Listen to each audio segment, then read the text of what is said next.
All right, so Matt, I was talking with Ashley the other day, and I was like, I can build pretty much anything, right? And she goes, yeah, almost anything, but I bet you cannot build a car out of spaghetti.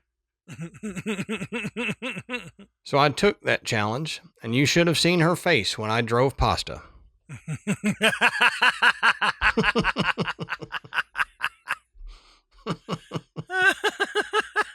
Meatball wheels. Yeah. Good.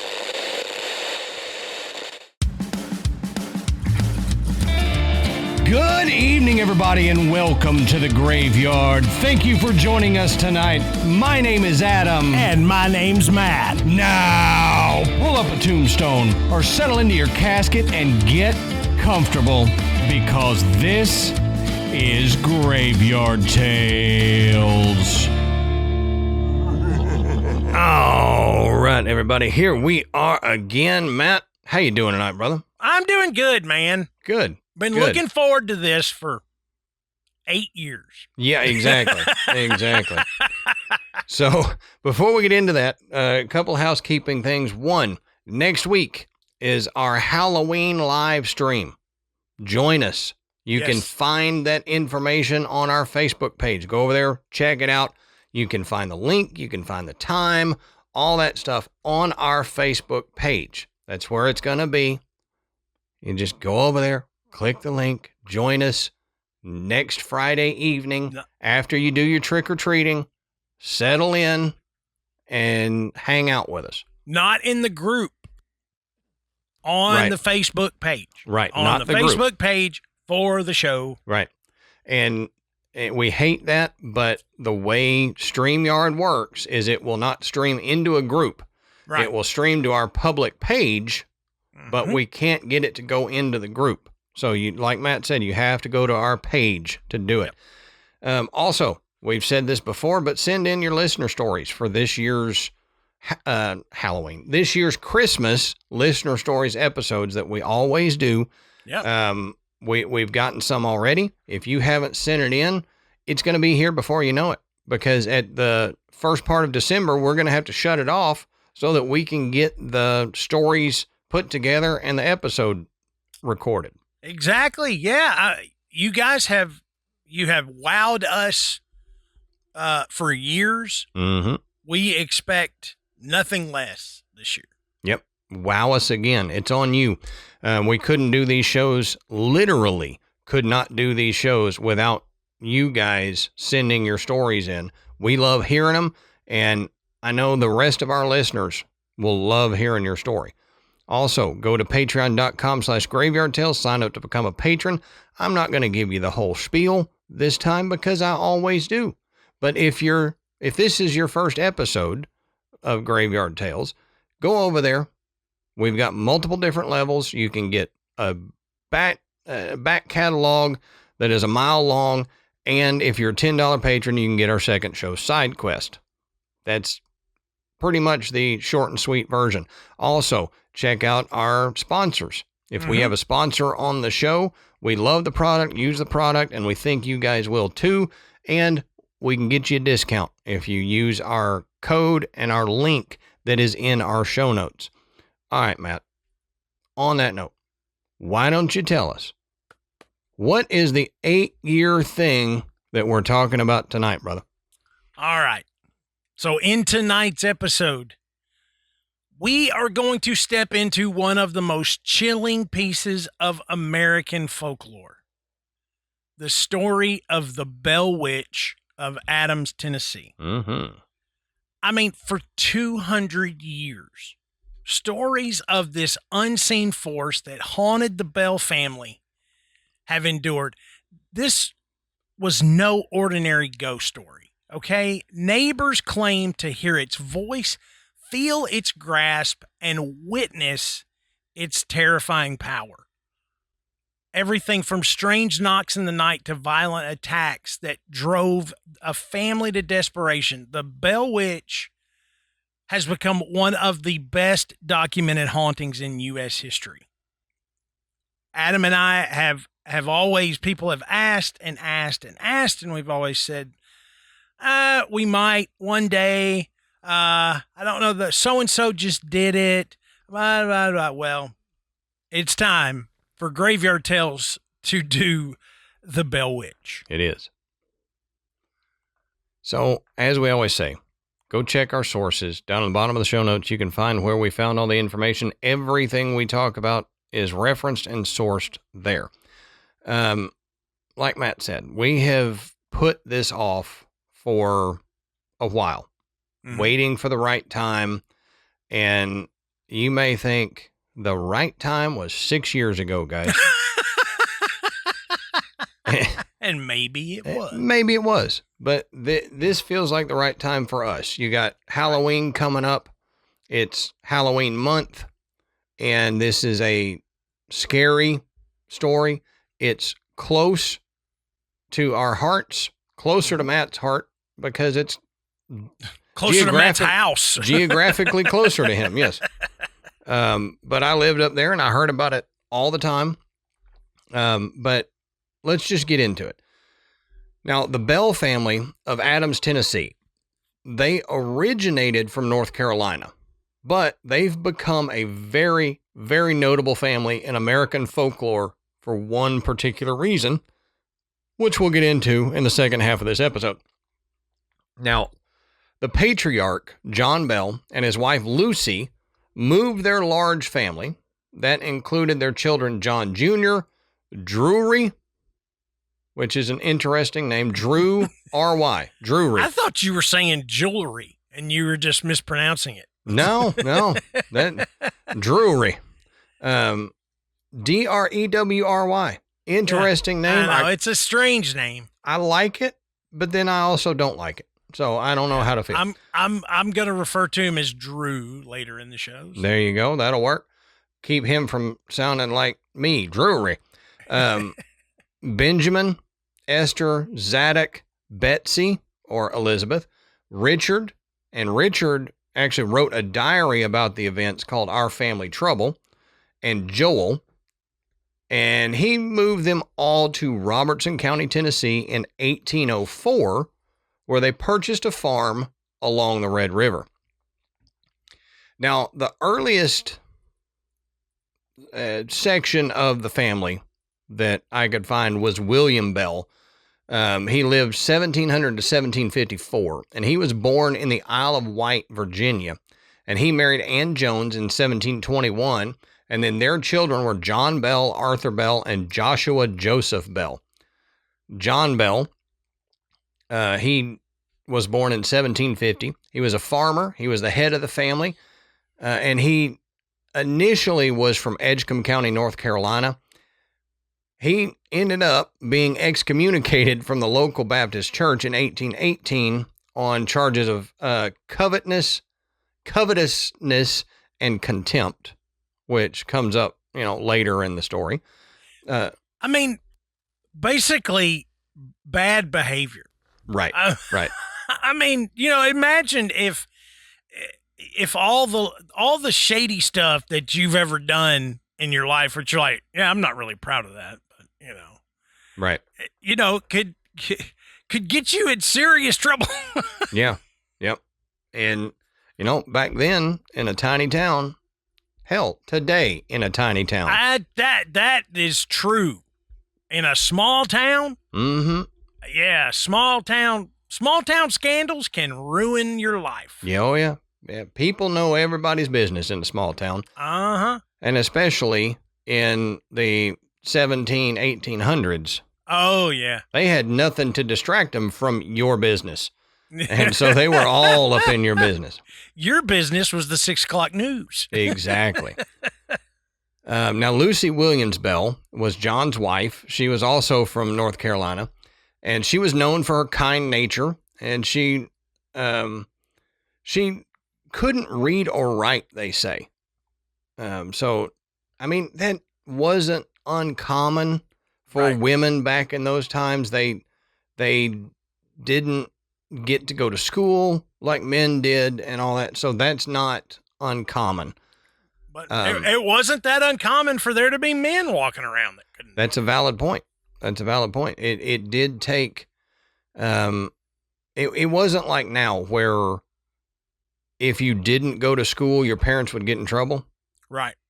Then you might not go to school because you had to work on the farm. Well, and your parents needed you to harvest and stuff. And I mean,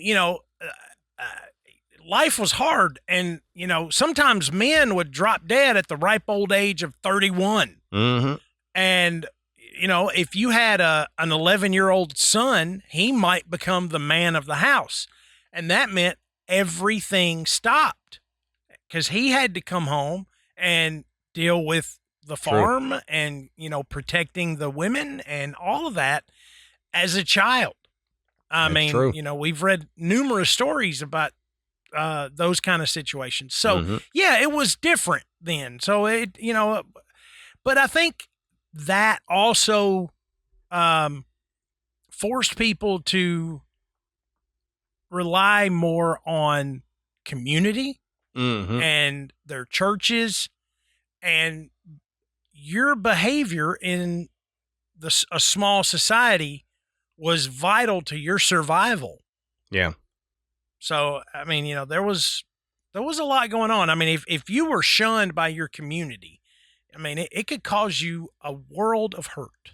Right. Now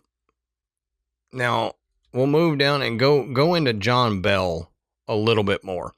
Like I said, John Bell was born in Edgecombe County, North Carolina, and he began his career apprenticing as a barrel maker.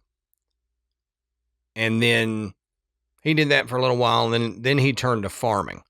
But he married Lucy Williams in 1782, and this doesn't get talked about much, but I found the information, so I had to put it in my notes. He married Lucy when she was only 12 years old, and he was 32. That's insane to me. Ridiculous. It's ridiculous. And I know that the laws weren't on the books, and people felt differently back then because, like you said, you might drop dead at 27. But that I don't care how fast people grow up, that age gap is too much. Yeah, Sorry. Right. Sorry. And I'm just going to say it. But I had to put that out there because I've not heard that talked about in other tellings of this. And I just thought, hey, I found it. I need to put that information in here. Now, John became a prosperous planter, and not only with raising a bunch of crops, he raised a large family, like I mentioned. Well, due to successive crop failures in the early 1800s, Bell moved his family west in 1804 and 1805, and he settled on a 320-acre farm along the Red River in Robertson County, Tennessee, which is near present-day Adams, Tennessee. Mm-hmm. Now, the family lived a peaceful, prosperous life for 13 years on this farm until the alleged supernatural events began. But Bell quickly gained prominence as one of the region's most successful farmers, and he became an elder in the Red River Baptist Church, the one that he was later excommunicated from. Right. Well, he died December 20th, 1820, which Matt will discuss more later. He's buried in the Old Bell Cemetery near Adams, Tennessee, alongside his wife and some of his children. And John Bell is remembered to this day as a hardworking, ambitious settler whose fate became inseparable from one of America's most notorious hauntings. But we also need to look at Adams, Tennessee a little bit. Now, you can't look up the history of Adams, Tennessee without most of your sources being about the Bell Witch. Right. It's such an integral part of the town's history that if you type in Adams, Tennessee, or you start looking up, when was Adams, Tennessee settled and all this stuff, the first thing, maybe the first two or three that come up are going to be, did you know that the Bell Witch occurred in? Right. That's exactly why I'm looking it up, doofus. Just tell me what I asked. Well, Adams, Tennessee is a small city in Robertson County near the Kentucky state line.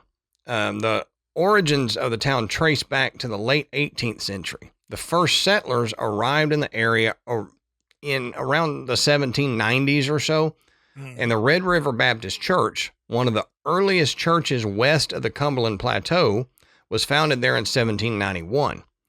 The town developed as a station on Edgefield and Kentucky Railroad during the late 1850s and was initially incorporated as Red River in 1869.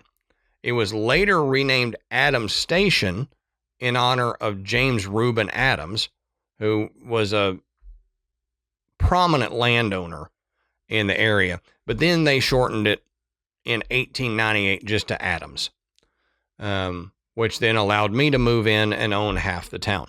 No, I'm just kidding. Now, use my name, I own half. Exactly. You owe me naming rights or something. I don't know. Yeah. I don't know if there's any towns named Matt. Oh, I'm sure there are. Mattville, Mattburg. I don't get a bill for property taxes, so I guess no. Now, much of Adams' original infrastructure was destroyed during the Civil War, but the community was rebuilt and it was incorporated as a city in 1963. So it took till 1963 to be incorporated. By the late 19th century, the town had several stores, mills, churches, a school, which became the community hub. And we're talking about the legal status of the city. The legal status of the city actually changed repeatedly. It was incorporated in 1869. Then it lost its city status in 1899. It regained it in 1908. And then finally officially was incorporated again in 1963. So it was like, you're in, no, you're out. You're in, no, you're out. Just kidding. No. Oh, wait, no. Oh. Yeah. So how does that happen?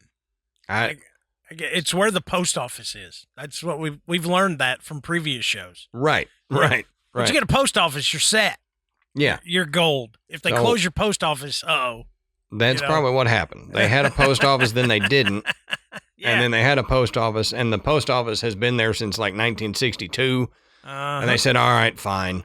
In 1963, you can be an official town.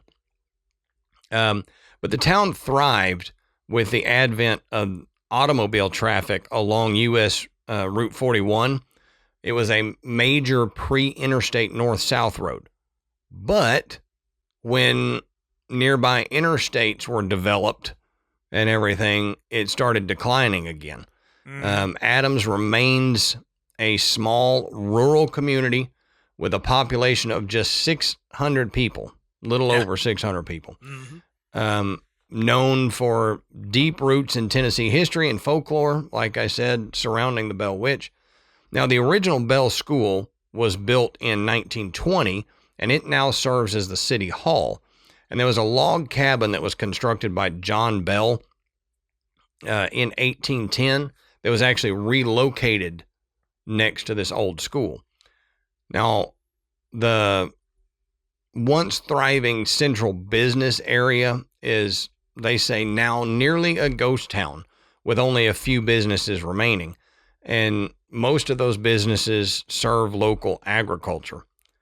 And like I said, the population has always been small, but as of 2020, the number of residents was only 624.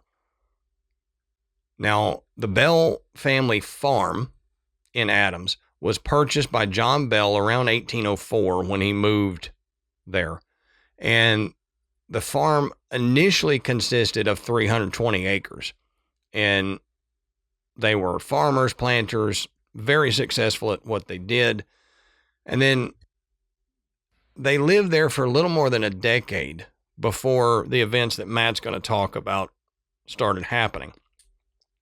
The Bell family is buried on or near the original farm, and John Bell's gravestone and the Bell Cemetery remain sites of interest for people and tourist sites and stuff. And the Bell Witch Cave is located on this acreage. And there was apparently a Native American burial ground found in this cave. Now, there's a quote that says, "The Bell family farm is deeply woven into both the region's history and national paranormal folklore, remembered for its prosperity, tragedy, and enduring mysteries," end quote. Adam, let's talk a minute about bad habits. We've all got them. Sure. And you and I have shared a bad habit, for a long time. Yep. But kicking bad habits, it doesn't have to be as difficult or as expensive as it once was. Mm-hmm. And I think that one of the easiest ways to kick the bad habit you and I are discussing is the Fume Zero. Right. Which, if you're not familiar with it, the Fume Zero is the newest product from Fume. It is a clean, simple way to change the course that you're on without pressure or judgment. There's no nicotine, no vapor, just flavored air, and it actually feels really good to hold on to. Yeah. Okay? It just like the original Fume, it's fiddly. Okay, and it's got some airflow and the chewy tip. Okay, yep. Being able to hold something in your mouth really helps with a lot of that part of the habit that makes you want to stick something right in your mouth and hold it there. Right. What other products can't do. So I've really enjoyed the Fume Zero, and it does kind of help, with the habit that I would normally grab when I'm sitting up here working and researching and everything. Mm-hmm. And here's why Fume Zero is different. It's affordable. It's just $24.99 US for a sleek pre-filled device. There's no commitment. There's no refills. There's no batteries. And like Matt said, there's zero nicotine, zero vapor. It's just natural, plant-based flavored air. And with 6 bold flavors and up to 10 days of use, Zero makes it simple and easy to start. So if you want to take zero chances with Fume Zero today, it's available for just $24.99. Just head to tryfume.com, that's TRYFUM.com, to start with Zero. Yeah, take zero chances with Fume Zero today. As Adam said, it's available for just $24.99. Just head to tryfume.com, TRYFUM.com, to start with Zero.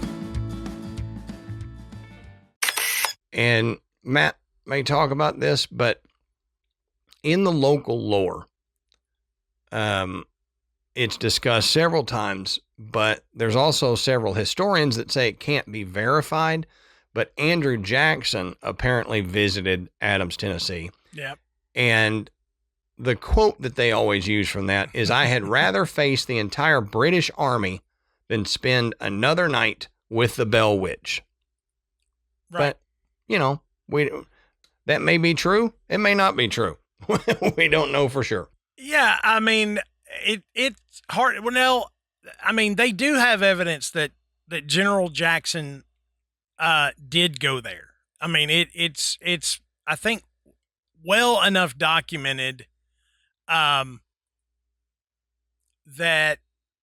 it's generally accepted as true that he did, because this the events did gain a widespread interest. Sure. Yeah. I won't say popularity.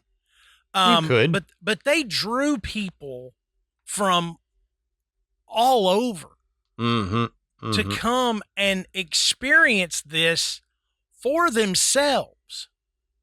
I mean, it really sounds like somebody just go like something that Amanda had said to me a long time ago. I've always wanted to go to Waverly Hills and do a ghost hunt there. And I was like, Yeah. I'm like, are you nuts? I'm like, do you not know about this place? I'm like, I was like, what you see on TV is not. I was like, this place is creepy as all get out. I was like, but it's the same thing. This idea that something paranormal is going on, it piques people's interest and they want to go. They want to have an experience for themselves. And the most amazing thing about this is that these people did. This was not a situation where, well, we stayed in a haunted hotel and nothing really happened. I thought I heard somebody knock on the door, no, that is not what happened. And we're going to talk about that. But I mean, everybody that visited just about came away with an experience that rocked their world. Yeah. Okay. Yeah. I mean, it was not something that just, it ain't all that, no. But I mean, before I didn't know where to talk about this, but since we were talking about Adams, I will say this: my mom's family is from Clarksville. Mm-hmm. I still have family in Clarksville, and if you know Tennessee geography, Clarksville and Adams are right there. They said Clarksville's the big town, and then Adams is kind of off to the side, but I would work in Clarksville, and it would require me to go see patients in Adams from time to time. And it was something different. Driving through Adams, the only reason I ever looked forward to going to see a patient in Adams is because there was a little market that sold homemade potato chips. And if you caught them at the right time, they were warm. They were on a card table in front of the register in paper bags. And they had the flavors written in Sharpie on the outside. And they were amazing. And so if I would be like, I got to go to Adams today, but I get to go by that market and get some potato chips. I would buy like 4 bags, every different flavor I could find. I mean, worth it.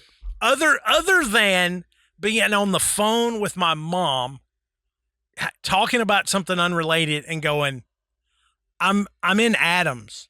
And she's like, you're in Adams? And I'm like, yeah. And she's like, why are you in Adams? And I was like, I've got to go see a patient up here. And I said, I'm just about to pass the turn where you go to the cave, and then click, phone goes dead. And I mean dead.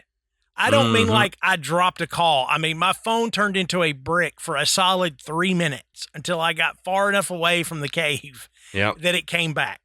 I mean, nothing. Crazy. It wouldn't do jack squat. So, I mean, I wasn't even at the cave. I was at the road that you turn to go to the cave. Right. It's like, geez. But let's talk about what happened up there. So it's the summer of 1817, and the Bell family began experiencing some unexplainable phenomena. John Bell encountered a bizarre animal that he said resembled a dog with a rabbit's head. He was out walking in his cornfield, and he sees this thing, and he's not really sure what it is. So what do you do when you see an animal you're not sure what it is? You shoot it or shoot at it. And makes sense. It ran off. Now, John's son, Drury. Yeah. He said that he saw giant birds. Okay. These really bizarre birds that were immense in size. And Betsy claimed to have seen apparitions, including a girl in a green dress hanging from a tree. This is all happening on the farm. That's creepy. But pretty soon it advanced. Okay. So odd noises began to occur inside the Bell's house. They would hear pounding and knocking on the walls and doors. They would hear the sounds of rats gnawing at the bedposts, chains dragging, and the sounds of invisible animals fighting, mostly dogs. Jeez. So you hear dogs fighting, and if you've ever heard animals fight, like you're laying in bed and you hear animals fighting, it is the worst sound. It drags you out of bed. You have to check it. You're worried about your own animals. But when you didn't have that enough animals to be fighting like that, or you look down and your dog is laying on the ground asleep and you're hearing animals fighting in your house, you can't find it, that's gonna freak you out a little bit. For sure. Now, these disturbances quickly escalated to full-on physical assaults, like the bedclothes being torn away, covers just ripped off the bed, pillows jerked out from under people's heads, laying there in the bed, and the pillow just gets yanked out. Talking about making you mad. Oh, man. Trying to sleep and pillow jerked out from under you. It's that move. You want to pull the pillow so they raise up and then fall back and knock their head on the headboard, you know. But the hair would be pulled and sharp objects stabbing the Bell children, especially Betsy. And some go into detail and say the sharp objects are like pins, like hat pins and sewing pins and needles and such. Now, amidst all of this, John Bell began suffering from this, some say a facial paralysis, like Bell's palsy. How apropos that he would develop Bell's palsy. Right. Is it named after him? Honestly, I don't know. I don't think so. I think it's named after the doctor that discovered it, but I'm not 100% sure on that. But some sources will say it was a malady of the mouth. It affected his speech. But it just came out of nowhere. And then the violence against Betsy intensified. She would be slapped, pinched, and even rendered unconscious. You imagine having your 12-year-old daughter, and this is happening to her on a regular basis with no explanation? Yeah, and you have nobody that you can beat the crap out of for doing it. Betsy would have red marks on her face and body. Would just, fall out for no reason. Okay? Would scream when something was pinching her. I mean, it wasn't like a gentle, playful thing. Yeah. At this point, the phenomena was known as the Bell Witch. It was given that name. And then it began to speak. Now, at the beginning, the speech was very faint, and some say almost pleasant. But then it became more clear and audible, and it revealed itself as Kate. It would recite sermons that were given miles apart. It gossiped about neighbors, and it demonstrated a knowledge of Scripture and local events and distant occurrences. On one occasion, the witch known as Kate recited 2 sermons, word for word, while they were going on at the same time, 13 miles apart. That's weird. Yeah. I mean, you realize, the preachers, even today, most of them don't get up there and shoot from the hip and just, they've written out their sermon. Yeah. So you can verify, oh, well, this was today's sermon. Here it is. It's written out on paper. I read this. This was my sermon. I wrote it. during the week, and I gave it on Sunday. So they verified that she was giving these sermons word for word while in the Bell house. And these churches were miles apart. See, and that requires, if you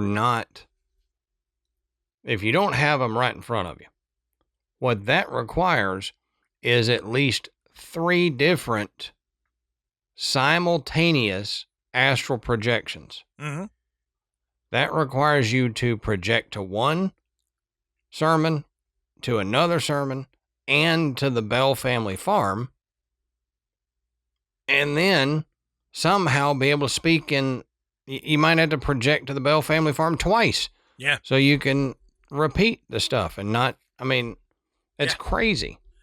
And this became a regular occurrence as far as the Bell Witch being able to relay information that was going on far away. So, like during conversations, full-on conversations this family had with this entity, it would almost seem like the spirit would leave supposedly to visit other homes in the area, and then it would come back and relay gossip of what she had learned. So the Bell family, they tried to pray this witch away. Right. But that only seemed to make things worse. Okay? Because the voices would become louder and more forceful. The voice would insult John, calling him Old Jack was its nickname for John. It would curse and threaten him repeatedly. And the spirit also would torment Betsy verbally. And that intensified when she became engaged to a man named Joshua Gardner, who the witch hated immensely. And I don't think, I did not find anything that gave any specific reason as to why the Bell Witch hated Mr. Gardner, but it's a well-known part of these stories is that the witch had it out for this Joshua Gardner.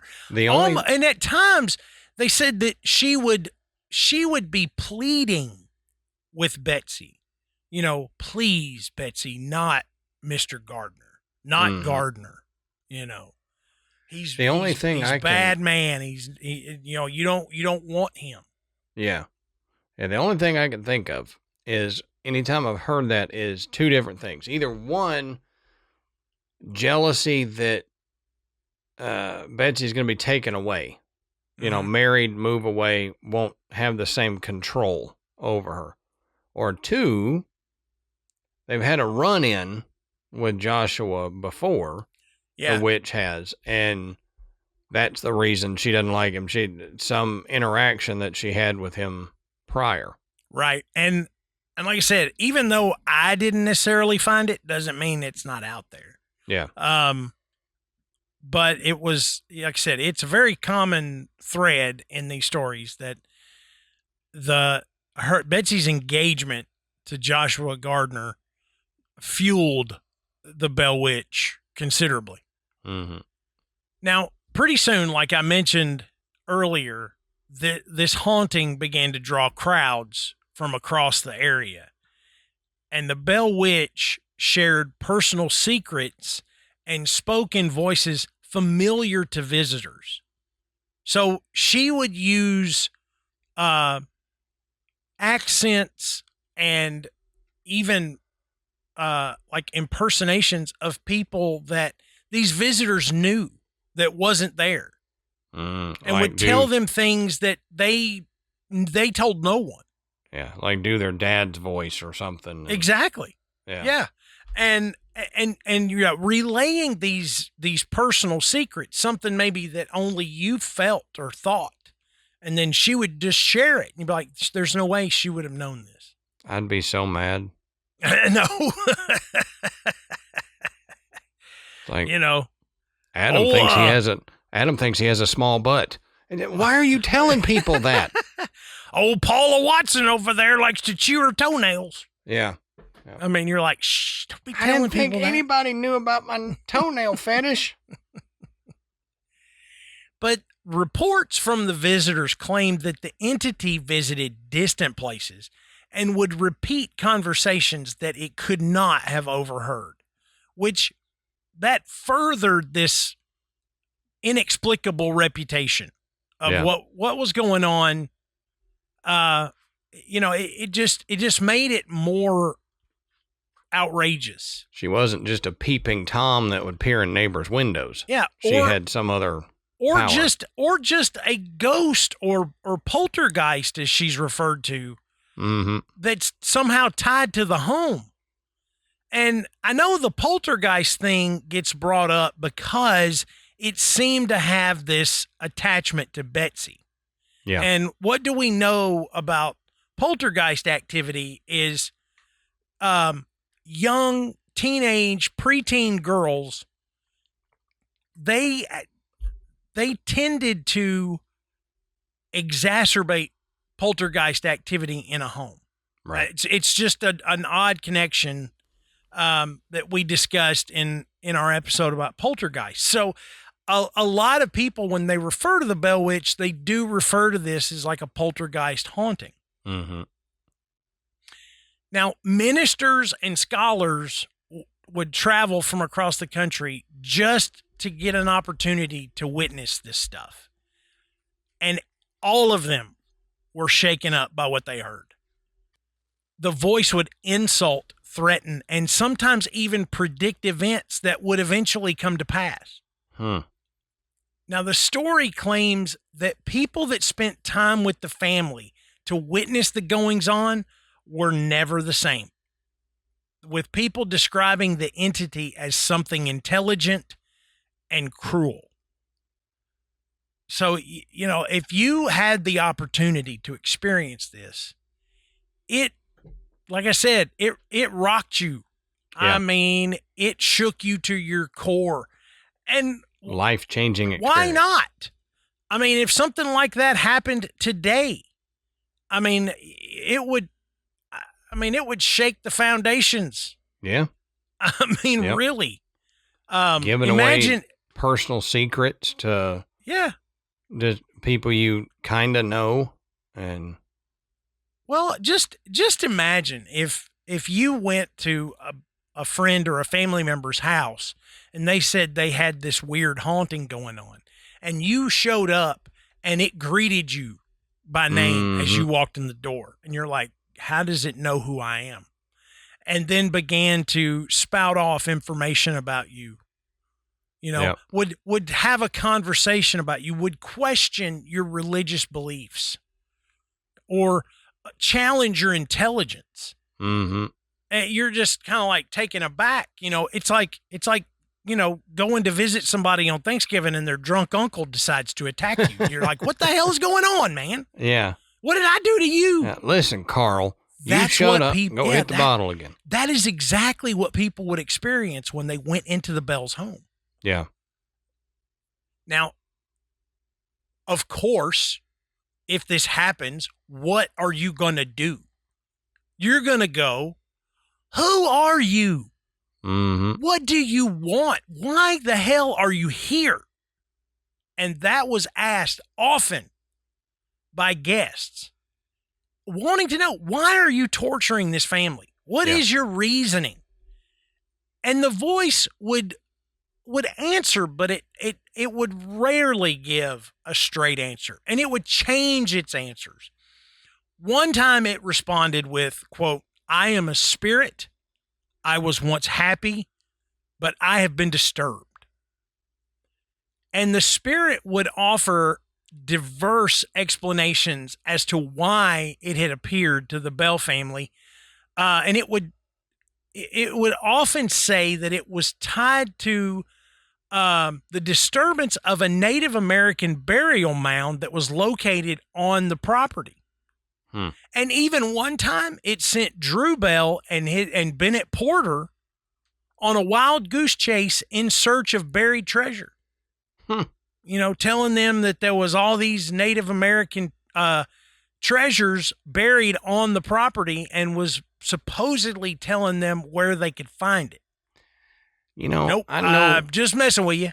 Yeah, I know gold fever is a thing, and that's how people ended up in California and Montana and all this stuff, chasing gold. But if you've got a ghost tormenting you, who then says, "I came from Native American burial grounds, but if you go dig in more of these Native American burial spots, you'll find gold," I'd go, screw you. Yeah. I am not digging there because that's apparently what caused you to show up. If I do it, what else is going to show up? Right. So the Bells, they decided to invite their family friend, James Johnston, who witnessed these events one night after going to bed. He coached the Cowboys, didn't he? No, wait, that was Jimmy Johnson. That was Jimmy Johnson, yeah. Never mind. But the next morning, James came out and told the Bells that the witch was a spirit just like in the Bible. It was some kind of terrible demon, haint, whatever, just like you read about, just like the demons that Christ cast out. This was what they had. And they honestly didn't have any reason to disbelieve that. At that point, I mean, it's as good a guess as any. Now, James Johnston's son, John, can you imagine having all these people named John James Johnston? Yeah. I mean, I know people go nuts with J names. I mean, I've got friends that everybody in their family has a J name. How many Johns do we have now? Right. In this story already. Everybody's named John. Every other person is named John. And then they're John Johnston? Yeah. Come on. Why not name him Clyde or something? Yeah. Johnny Joe Johnston. Yeah. Well, you can call me Ray. You can call me Ray. But you don't got to call me Johnson. Yeah.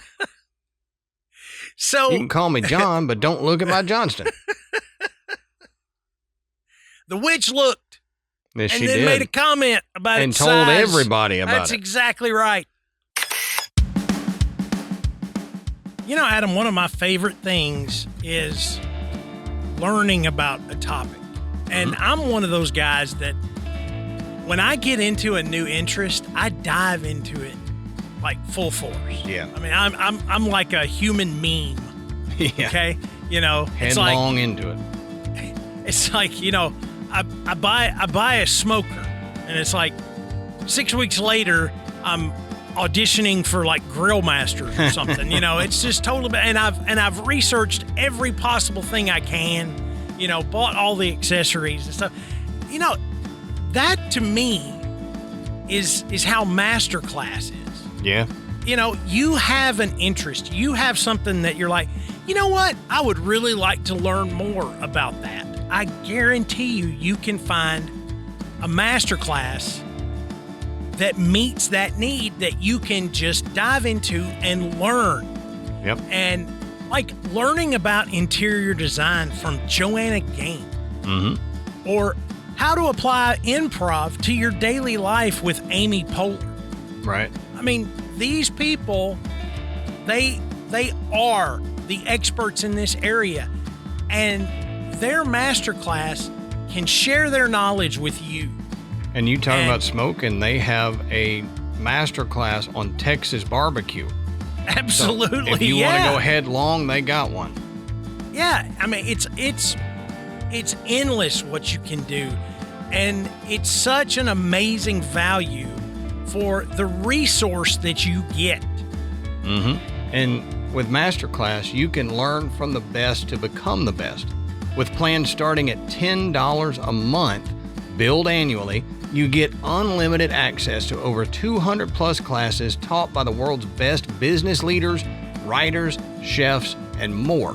And with Masterclass, you get thousands of bite-sized lessons across 13 categories that can fit into even the busiest schedules. And that's true because you can listen on the go, which is what I do a lot when I'm running to pick up the kid or something like that, I put on a master class and learn in that time that I'm driving. And the classes really make a difference. 3 in 4 surveyed members feel inspired every time they watch masterclass. Plus, every new membership comes with a 30-day money-back guarantee, so there's no risk. If for some weird reason you don't like it, in the first 30 days you can get your money back. So right now, our listeners can get an additional 15% off any annual membership at masterclass.com/graveyard. That's right. That's 15% off at masterclass.com/graveyard. Masterclass.com/graveyard. You know, John Johnston's Johnson is. yeah, exactly. Wait a minute. Shut up. Yeah, come on now. She starts talking, and I can see him running through the house screaming to try to get over her voice. It just.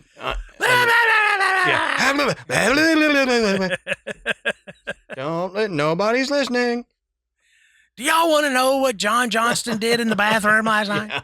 He went out to the outhouse. And, Yep. Shut up. Shut up. I was constipated. Yeah. So this John Johnston. This is James Johnston's son, family friend. He decided that he was going to test the witch by asking it something that no one outside of his family would know. Bad idea. So Johnston asked the entity what his Dutch step-grandmother in North Carolina would say to their slaves if she thought they had done something wrong. And the witch replied in his grandmother's accent, "Hut tut, what has happened now?" And that little hut tut thing, I remember when I was a kid learning about the Bell Witch in school. You know, that hut tut, line. But that is a very specific phrase. And to do it in that accent of their grandmother. So this is what I'm talking about. Mimicking people that were not there, that there was no way the witch would know. Or at least you thought there was no way they would know.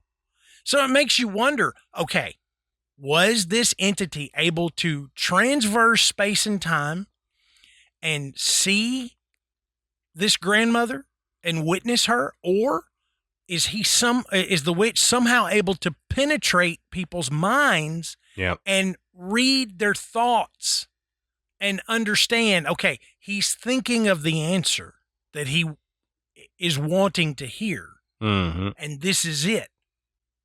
We don't really know, but there's more evidence coming up that this witch may indeed have been able to transverse space and time. This account is of an Englishman who stopped to visit and he offered to investigate.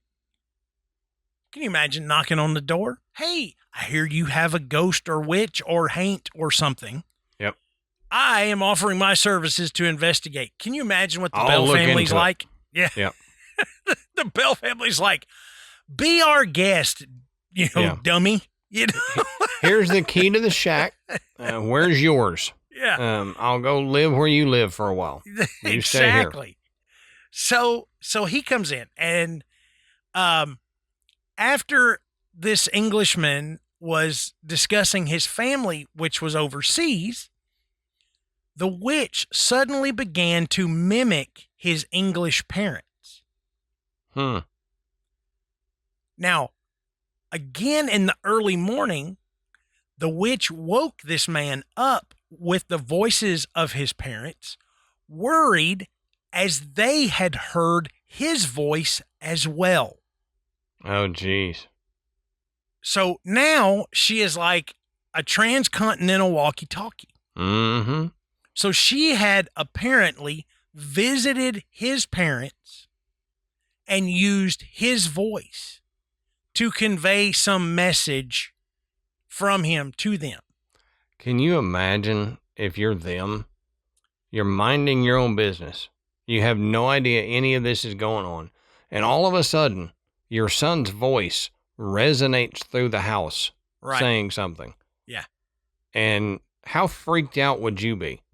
I mean, Like, if I was at home and Michael was just at school, not in another continent on the other side of the world, but just at school, and I heard his voice ringing through the house, I'd freak out. yeah. Yeah. And rightfully so. And so did this guy. Yeah. So he left pretty quick that morning. And later on, he wrote a letter to the Bell family that the entity had indeed visited his family in England, and he apologized for his skepticism. Wow. Yeah. I mean, yeah, that's what you do. I mean, you're like, well, I thought y'all are full of crap, but you're not, Yep. and I'm sorry. About that. Yep. Right. Sorry I was a jerk. Yeah. But as Adam mentioned earlier, prior to his presidency, General Andrew Jackson, historically it was known to have brought his men to Red River to investigate the haunting. And the spirit didn't take too kindly to the rugged general known as Old Hickory due to his rough and hard nature, and succeeded in frightening the men away. And Adam gave that famous line that Jackson reportedly said was, "I'd rather face the entire British Army than the Bell Witch." Mm-hmm. You know, and if you've studied, and I have, because I grew up in Tennessee. I don't know that most people have studied Andrew Jackson. Probably not. He earned that nickname, Old Hickory. I mean, he was tough as nails. Yep. And for something to shake him up, it's, pretty amazing. But and just as an aside, there is some evidence that he did indeed visit. They just attribute this quote to him. I don't know that he actually said it, but it's very well documented, and the quote doesn't change. So yeah, just as an aside, if you're in Tennessee, go check out the Old Hickory Homestead. Yeah, do the tour. It's worth it. The Hermitage, absolutely. Yep, the Hermitage, it's worth it. Go check it out. It is an amazing tour. Here's an even bigger aside. I, as a part of a school project, worked as a tour guide at the Hermitage. Really? Yeah, we were all in like 4th or 5th grade. We were all assigned a certain part of the house or the garden, and you had a little spiel that you had to learn and recite. And so we were the tour guide. So all the regular people that came to take the Hermitage tour got to experience us, all throughout the grounds in the house, giving our little spiel. Your 4th or 5th grade? Yeah. I don't know if that'd be worth it. Having a 4th or 5th grader tell me stuff. Like, we didn't write it. We just had to learn it. Yeah, but do I get a discount for this? A 5th grader's telling me. Come on, it was cute. I mean, it was cute. Well, you think so because you were one of them. That's exactly right. Wearing our little shirts that said, "Follow me to Tennessee." Mm-hmm. Mm-hmm. I'm going to tell you something about Andrew Jackson. He was so cool. That's the way it'd have been if we'd have written it. Yeah. Andrew Jackson is my favorite president, and here are 3 reasons why. His name was Old Hickory. I love the hickory tree. Yep, but we did it. It is cool. So, I know most people don't necessarily think about visiting historical landmarks like that, but especially when you're coming to Middle Tennessee. But, if you're into history, you will absolutely love this tour. That's why I loved it. But, I mean, yeah, to each their own. But back to this. So as twisted and evil as this witch seemed, she uncharacteristically showed considerable kindness to John Bell's wife, Lucy. The spirit even referred to Lucy as, quote, the most perfect woman to walk the earth. And she would bring her fresh fruit and sing hymns to her.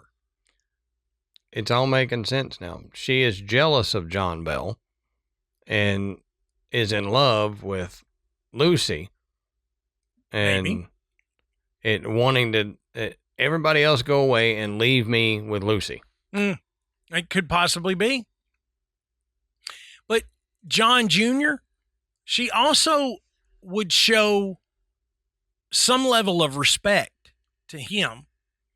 And that also seemed very out of character for her. Mm-hmm. But nobody was really sure why.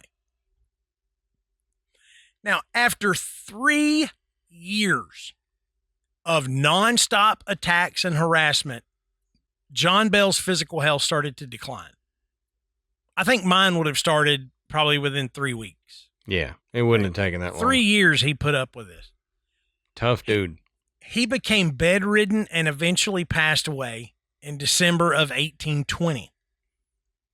Now, his family believed that the Bell Witch had caused his death by giving him some kind of poison.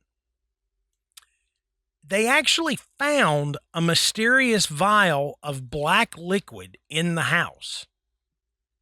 And the witch actually commented about this and said, "It's useless for you to try to relieve. Let me start over. It's useless for you to try and relieve old Jack. I've got him this time. He will never get up from that bed again." And when she referred to the vial, she said, "I put it there and gave old Jack a big dose out of it last night while he was asleep, which fixed him." Jeez. John Bell died the very next day. The family tossed the liquid into the fireplace where it sparked into a bright blue flame, and nobody could explain that. You know, what could have been in there that would have caused a blue flame to burst out of the fireplace. But many historians consider this to be the first documented death in U.S. history attributed to a haunting. So, you can believe this story or you cannot believe it, but it is incredibly well documented. Yeah. And historians to look back at all of the information that they have available to say, we have nothing else to support John Bell's death other than the Bell Witch. I mean, surely at some point, somebody would have uncovered something that would have said, it was a hoax. They were doing it. But they haven't been able to. The only thing I've seen on that note is I was reading a small little blurb about a toxicologist investigating this case. And they said it sounded like arsenic poisoning. Yeah. Okay. How did if it was arsenic, how did the witch get it to him and make him drink it? And 2, arsenic doesn't blow up into blue flames as far as I know. No. So, I don't know. But they were talking about apparently his breath smelled like garlic or something, and that's a sign. And Yep. I'm like, okay, but none of his family benefited from him dying or wanted him dead. That's another thing. Because we're going to talk about some theories, and there is one that believes that somebody in the family had it in for him. But I'm like, this was not a time where you were going to have a giant windfall by the patriarch of the family dying, and all of a sudden everybody gets rich. It wasn't like they had life insurance. Exactly. So this would have made things a lot worse for them. So I can't understand.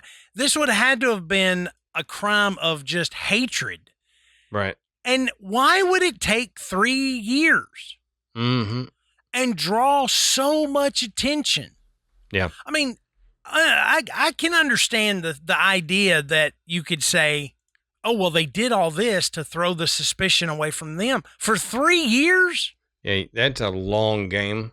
I'm like, listen, you're talking about the, early 1800s. People just died and they didn't know why. And they didn't have pathology reports to, so, I mean, if you really truly hated this guy enough to kill him, to poison him, why didn't you just do that? Yeah. I mean, I really don't think there would be a whole lot of people coming around asking questions. Have you Andrew didn't have Jackson to put on this big charade. Yep. Have Andrew Jackson there and have to scare him. Yeah. And everything to just get rid of John. Yeah. But we'll talk more about that in a minute. During John Bell's funeral, the witch reportedly sang drinking songs and mocked the mourners. Oh, geez. But with John Bell dead, it did seem that the witch's goal had been achieved. So in 1821, as a result of the witch's constant harassment, Betsy decided to call off her engagement to Joshua Gardner. She has been engaged to this guy for going on 4 years, constantly being harassed by this spirit about not marrying him. And then finally, after her dad dies, she's like, okay, I'm not going to marry this guy. Poor Joshua, too. He's probably he had to live through all that stuff, too. Mm-hmm. He's like, if you were going to break up with me, do that 4 years ago so I didn't have to deal with all this stuff. Right. So I could have left. I put up with all this stuff for you. Right. And now you just leave me? I'm sitting here, nursing your wounds, holding you while you're crying because the ghost said something mean or poked you with a pen or something. Mm-hmm. And now you're going to, dump me? Come on. Yeah. I paid my dues. Rude. Just rude. So after all that, the entity told the family that it was going to leave, but that it would return in 7 years in 1828. And true to her word, she did. When the Bell Witch reportedly returned in 1828, she focused her attention on John Bell Jr., who, as I mentioned earlier, she had shown some level of respect to. Yeah. Now, during this period, the haunting was considerably different. She would engage in lengthy conversations with John Jr.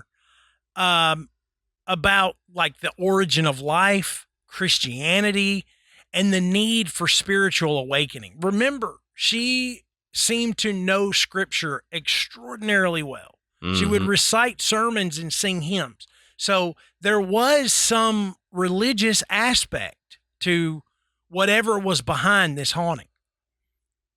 But during this visit, the witch also allegedly offered accurate predictions of future events like the Civil War. And after these conversations, she promised to return in 107 years in 1935 to visit John Bell Sr.'s most direct descendant. Now, there are no credible records of the Bell Witch returning in 1935. This promise was a part of the legend, but there's no reported incidents or witnesses from that year. And some descendants claimed that they had seen some signs of the entity's return, but there's nothing, concrete. So for 107 years, the family fretted over this. This coming around. Imagine that story being passed down, to each generation. The most direct descendant was Dr. Charles Bailey Bell, who wrote a book about the Bell Witch prior to 1935, but did not report any paranormal activity from the promised time frame. So we don't exactly know, why. Some people use this as like, see, it's all of it, who knows? Okay. But For whatever reason, she didn't. During that time of that first 7-year stretch, there were other incidences. They were nothing compared to what happened, but there was always these little things that would indicate that she was still around. Okay. So it was like, she's gone, but is she really gone?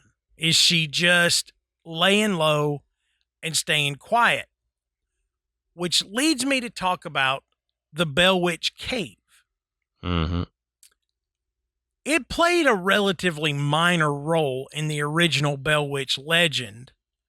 The cave sits on John Bell's property, and it's kind of become a focal point for visitors that visit there hoping to get a little piece of the haunting.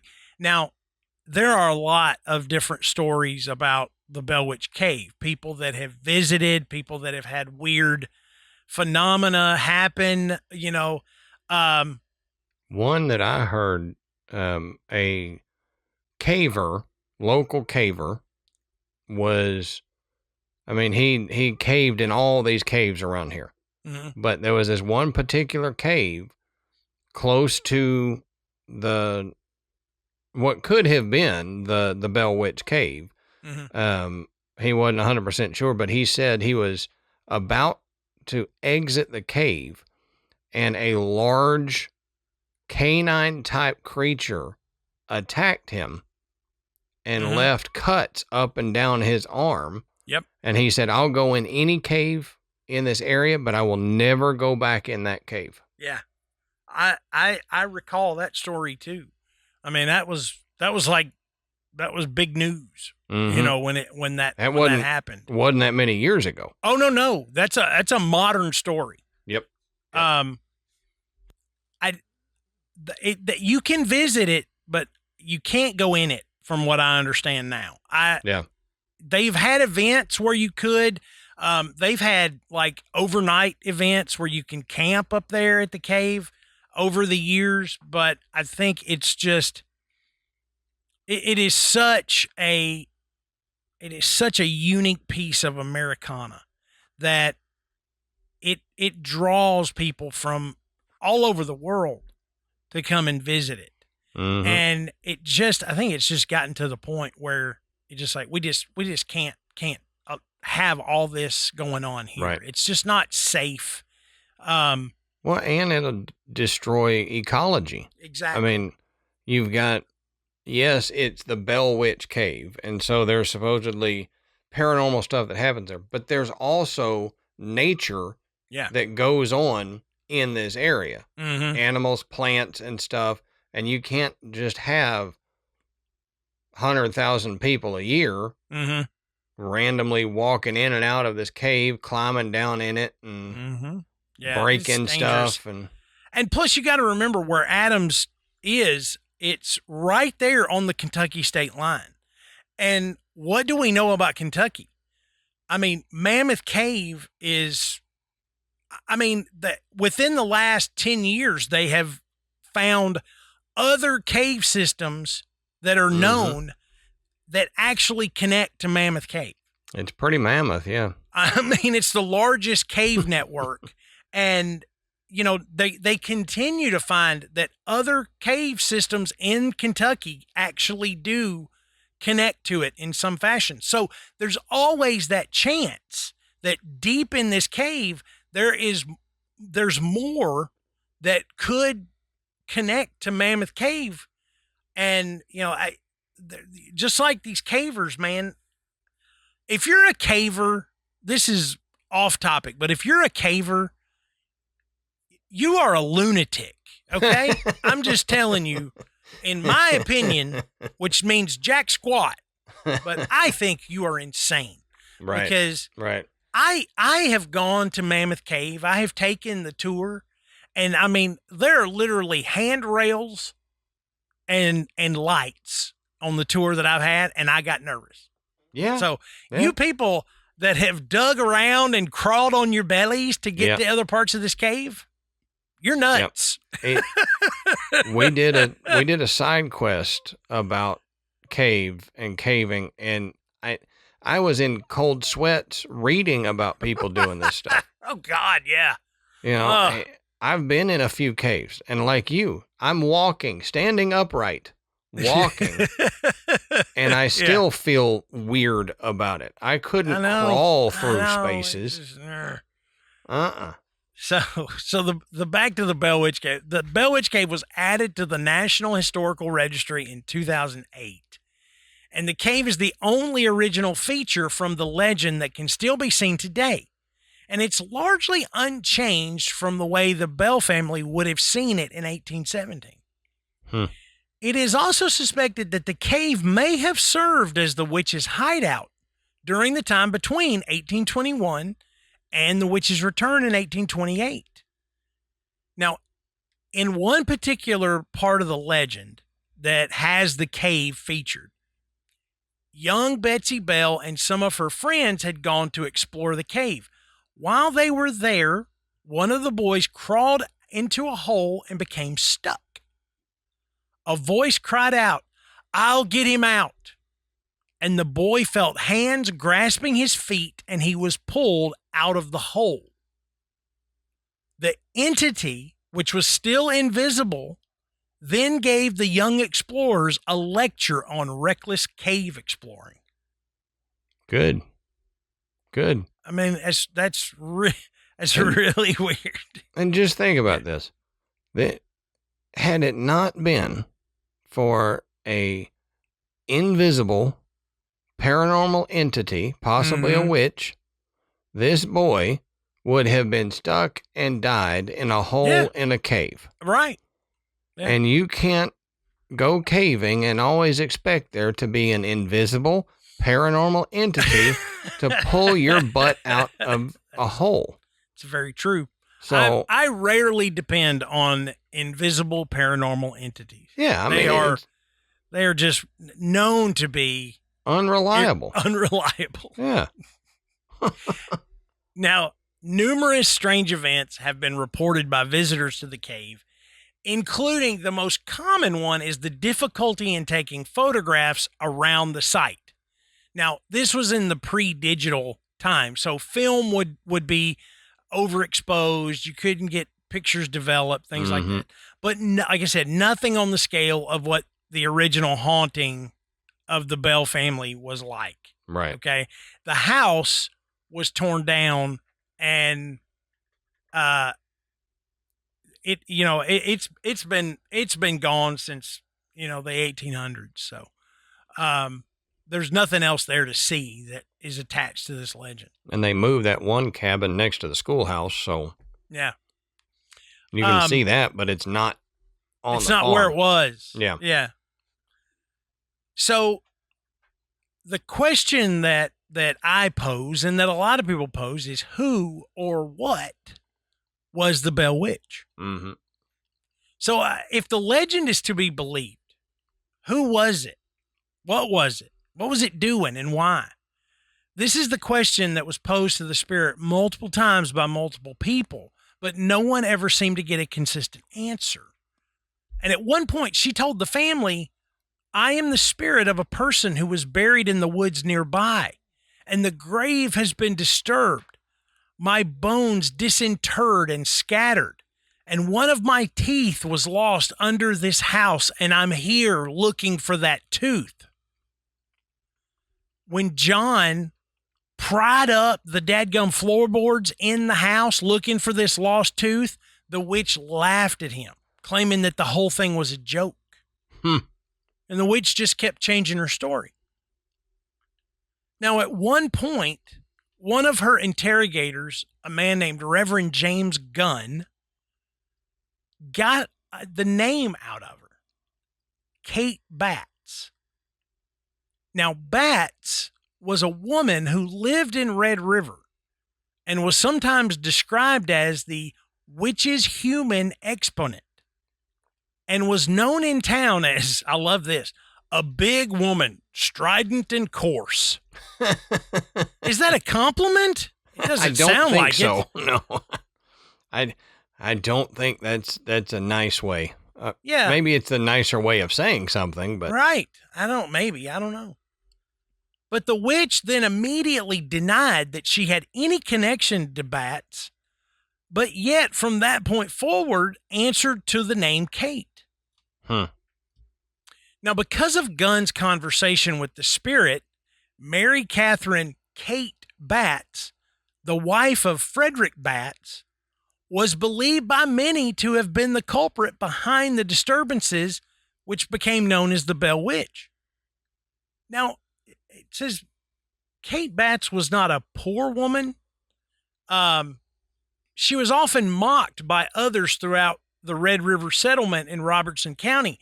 Her improper usage of words, along with her sometimes strange ways, led many to think that she was practicing black magic or other forms of the occult. Again, we're talking about the early 1800s. Yep. You know, if somebody doesn't comply with how society operates, they are considered different, maybe even an outcast. And even says something that in a way that you feel is weird, and you're like, oh, she's a witch. She's a witch, you know. She said pecan and not pecan. Yeah. So she's a witch. If she floats, she's a duck. Mm-hmm. Mm-hmm. So this is what people did. She made me pecan pie instead of pecan pie. I think she's a witch. It was terrible. I ate every bit of it.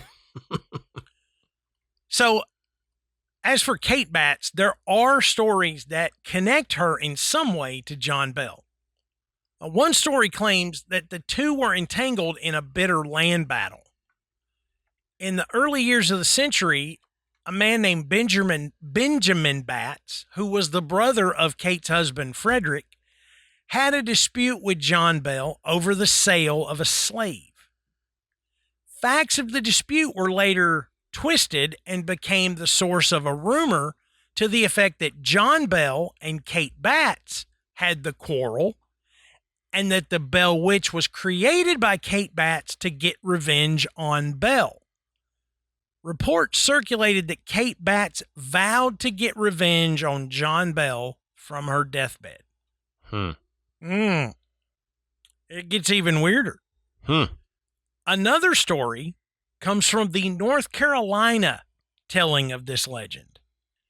And it involves a little love tryst between John Bell and Kate Batts. Of course. They allegedly had an affair for some time, and John Bell eventually broke it off. Kate became enraged and threatened to tell everyone, including Bell's family, of the affair. But to keep her quiet, John Bell tied her up in a smokehouse and let her die. Like, whoa, that's extreme. That is extreme. And she allegedly came back from the dead and haunted Bell's family, causing one son, Benjamin, to die at an early age and made their crops fail. And her spirit allegedly followed the family to Tennessee from North Carolina, where the haunting continued. If that is the case, why was she nice to Lucy? Exactly. Yeah. So it doesn't seem right. It seems she would hate Lucy. Yeah, she'd be. I mean, Lucy would have been, probably would have garnered much more negative attention. Yes. If this was the case. If she wouldn't have dealt with the kid, Betsy, she would have done it to Lucy. Right. I agree. So. Now, John Bell and Kate Batts both lived in the same area at the time, and Benjamin Bell did in fact die at an early age. But a lot of people did back then. Yeah. But there is no actual proof that John Bell and Kate Batts were romantically involved, or that she came back from the dead to haunt his family. In fact, historical records show that she outlived John Bell by 23 years. And that discredits both stories. Yep. I was going to say, how would there be proof that she came back from the dead anyway? Yeah. I think a lot of this is people going back and trying to write the prehistory to what happened. Retroactively making the history of it. You take a whole bunch of rumors and everything, and then you kind of squish it together, and it makes your story a little bit better. Mm-hmm. But there is another story that John Bell killed his slave overseer, a man named John Black, because he developed a fondness for their oldest daughter, Mary. Now, Black allegedly haunted the family from his grave, causing their crops to fail and ultimately forcing them to move to Tennessee. However, there is no historical evidence of John Black or his death. So, I mean, we're talking about a figure that probably didn't even exist. Yep. Whole thing made up. But as I mentioned before we got into this, there are some other theories, and I'm just going to touch on them briefly. We're not going to dig into these. But some of the other theories are there is a human conspiracy going on here. Now, some allege that the phenomena were staged to cover up John Bell's possible murder, pointing to family disputes. And one theory suggests that Lucy Bell and Kate Batts conspired against John to murder him. And I guess it could have happened. It just, again, we talked about it. Why take 3 years to do it? Yeah. And what are you gaining out of it other than, I'm angry and want to do it? There's no actual, like I said, there's no life insurance for them to say, okay, let's get rid of him, make it look like a haunting, and if you help me, I'll give you $50,000 of this life insurance, and we'll just make it seem like a paranormal thing. Or like, I'll give you half of this land. Well, wait a minute. So you're going to kill your husband and lose half of his stuff? How does that work? Yeah, right. I don't know that I buy that at all. No. Another one is the Native American burial ground that Kate, the Bell Witch, mentioned. This claim is that the Bell land was on top of a Native American burial site, which resulted in a disturbed spirit or an ancient curse. This one, I don't know. I think what's crazy is this actually seems more plausible than Lucy murdering him. Yeah. Is that if that sounds even, I mean, really, it does. That's the crazy part about this whole thing is that is the most logical of all the theories so far. Yeah. Because the spirit does mention multiple times that there is a Native American burial mound on John Bell's property, that she was somehow disturbed, or her grave was disturbed. That's mentioned several times. Now, it's not always in connection with the burial mound. It may be like I'm just somebody that's buried in the woods, but whatever. So it's really hard to tell because all of the stories and all of the records, the witch is notoriously inconsistent with her stories, not necessarily because she doesn't realize what's going on. It's that she wasn't truthful. Yeah. So, again, I imagine, why should I tell them, anything real? I'm driving them nuts just by telling them all these stories. Mm-hmm. But then there's an idea that there was a love triangle going on and somebody was involved that made all this happen. Like Betsy's eventual husband, a man named Richard Powell. And some say that maybe he orchestrated the events by using psychological manipulation to keep Betsy from marrying Joshua Gardner. Okay, you talk about going to extremes. Yeah. Okay? Betsy was engaged to this guy for 3 years.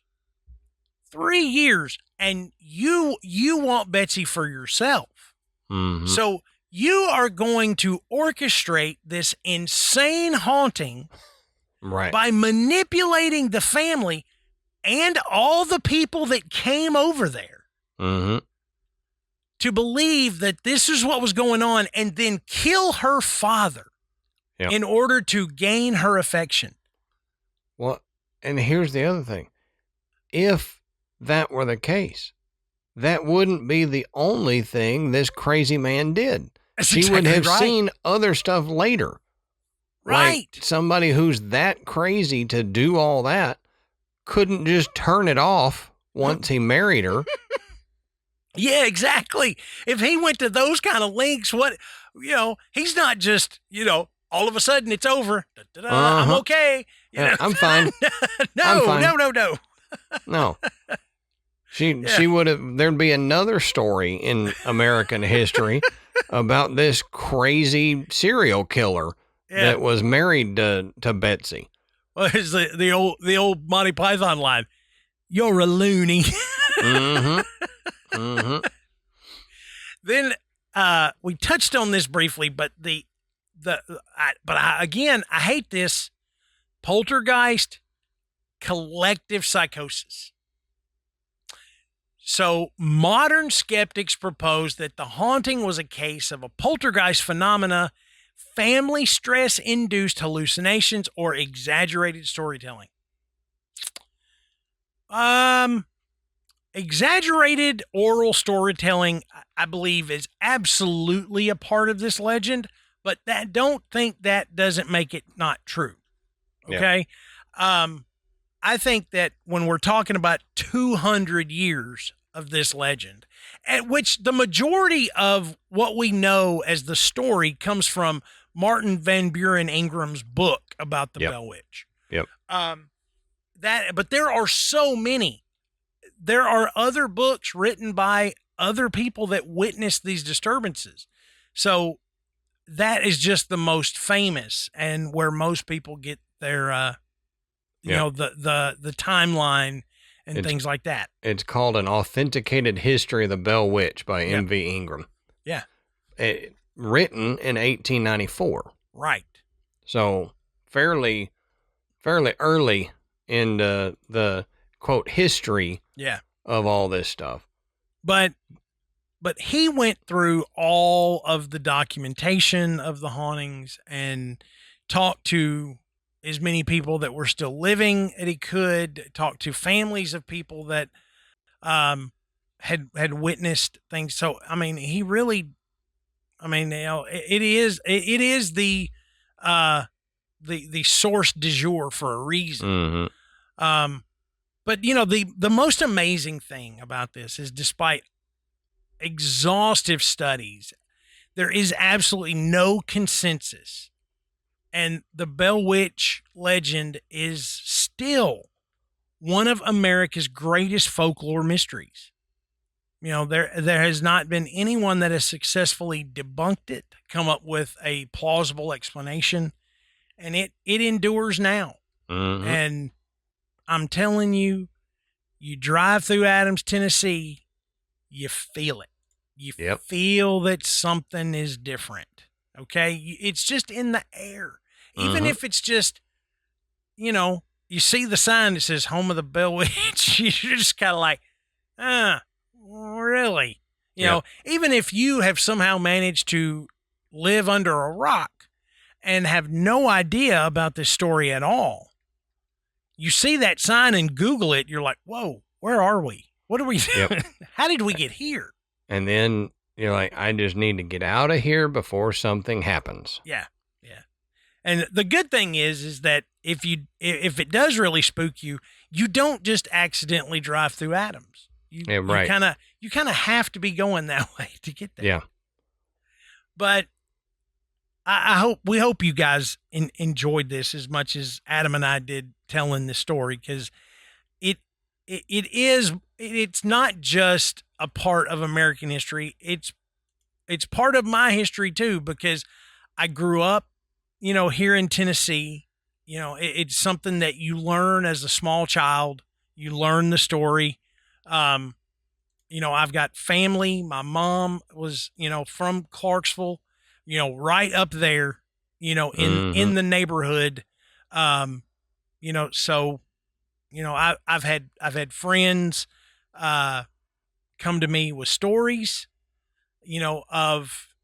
I had a friend tell me a story about Kate Batts, and, it's just, it is remarkable. and it is awfully scary. So we hope that you enjoyed this, and it makes your Halloween season a little bit spookier than it was before.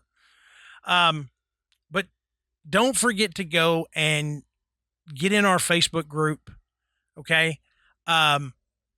If you want to talk about the Bell Witch or another legend that's very famous to where you're from, this is a great place to do it. Go on Facebook.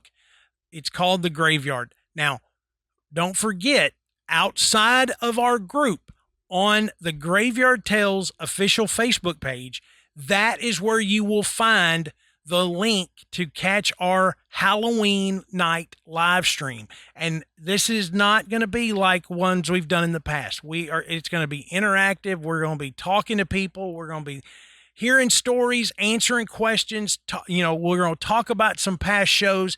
It's going to be more interactive than anything Adam and I have done. So please, we would love to have you join us. It's going to be a lot of fun. I think Amanda's going to come on. We've got some other people that may pop in that are friends of the show. So please join us, check it out, have fun. We're going to do it later in the evening. So if you got kids that you got to take trick-or-treating, you're not going to have to miss out on that, because we got that stuff going on here too. Yeah, we got to do that too. Yeah. Okay. But on our website, don't forget, it's graveyardpodcast.com. And there you can find links to purchase Graveyard Tales merchandise. And we've got some new things in there, so go check it out. You can listen to the show, and that is where you can become a patron. And we have a huge back catalog of bonus content for you. Side quest, Patreon episodes, bonus shows, you name it, we got it. Video. Yeah, and you not only are you helping the show out, you're getting a lot more content, okay? Right. And it's not all paranormal, so go check it out. So this was fun, Adam. We finally did it. Oh, yeah. I know. I'm glad being asked for years. We finally put that notch in our belt that we have done the Bell Witch. And now when people ask, we can say, yes, go check out episode blah and get them to it. Yep. Until next time, we'll save you a seat in the graveyard. See you soon.